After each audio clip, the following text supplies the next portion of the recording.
Mahesh Babu cinema వచ్చిందంటే ఆయన అభిమానులకి పండగనే చెప్పాలి. ప్రస్తుతం మహేష్ బాబు తనకంటూ ఒక మంచి క్రేజ్ని సంపాదించుకోవడమే కాకుండా ఇండస్ట్రీలో సూపర్ స్టార్గా కూడా ఎదిగాడు. ఇక ఇదిలా ఉంటే ప్రస్తుతం మహేష్ బాబు గుంటూరు కారం అనే సినిమాతో మన ముందుకు వచ్చాడు. ఇక ఈ రోజు రిలీజ్ అయిన ఈ సినిమా ఎలా ఉందో దానికి సంబంధించిన రివ్యూని మనం ఒకసారి తెలుసుకునే ప్రయత్నం చేద్దాం. ఇక ముందుగా గుంటూరు కారం సినిమా కథ విషయానికి వస్తే, చిన్నప్పుడే తల్లి నుంచి వేరైపోయిన రమణ వాళ్ళ అమ్మకి దూరంగా ఉండి బతుకుతాడు. అయినప్పటికీ వాళ్ళ అమ్మకి తెలియకుండానే ఆమెకు ఏ కష్టం వచ్చినా కూడా వాటన్నింటినీ తీరుస్తూ ముందుకు కదులుతూ ఉంటాడు. ఇక ఈ క్రమంలో తల్లి కొడుకుల మధ్య అసలు ఏం జరిగింది, వీరిద్దరూ ఒకరికొకరు దూరంగా ఉంటూ బతకడానికి గల కారణాలు ఏంటి అనే అంశాలతో ఈ కథను తెరకెక్కించాడు. ఇక ఈ సినిమా విశ్లేషణ విషయానికి వస్తే, డైరెక్టర్ త్రివిక్రమ్ ఈ సినిమాని చాలా నీట్గా ప్రజెంట్ చేశాడు.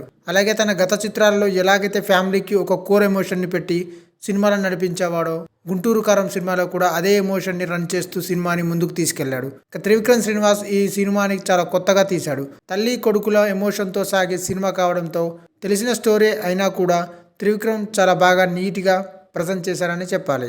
అయితే ఈ సినిమాలో మహేష్ బాబుని మాత్రం చాలా అద్భుతంగా ప్రజెంట్ చేశాడు. ఆయన చెప్పిన డైలాగులకు థియేటర్లో అభిమానులు అందరూ చాలా హంగామా చేస్తున్నారు. ఇక ఎప్పటిలాగే త్రివిక్రమ్ తన పంచ్ డైలాగులతో ఆడియన్స్ ని మెస్మరైజ్ చేశాడు. ఇక అలాగే ఈ సినిమాకి ప్రధానమైన బలం ఏంటంటే, మహేష్ బాబు రమ్యకృష్ణ మధ్య వచ్చే కొన్ని ఎమోషన్ సీన్స్. వీళ్ళ మధ్య వచ్చే ఈ సీన్స్ థియేటర్లో బాగా వర్కౌట్ అయ్యాయి. ఇక మొత్తానికైతే ఈ సంక్రాంతికి త్రివిక్రమ్ శ్రీనివాస్ మరొక సక్సెస్ ని తన ఖాతాలో వేసుకున్నాడు. అలాగే త్రివిక్రమ్ మహేష్ బాబు కాంబినేషన్ లో మూడో సినిమాగా వచ్చిన ఈ సినిమా మంచి విజయాన్ని అందుకుంది. ఇక ఇంతకు ముందు వీళ్ళ కాంబినేషన్ లో వచ్చిన అతడు కలేజా సినిమాలతో పోలిస్తే ఈ సినిమా ఒక భారీ సక్సెస్ సాధిస్తుందనే చెప్పాలి. ఈ వీడియో మీకు నచ్చినట్టయితే లైక్ చేయండి, షేర్ చేయండి, కమెంట్ చేయండి, సబ్స్క్రైబ్ చేయండి.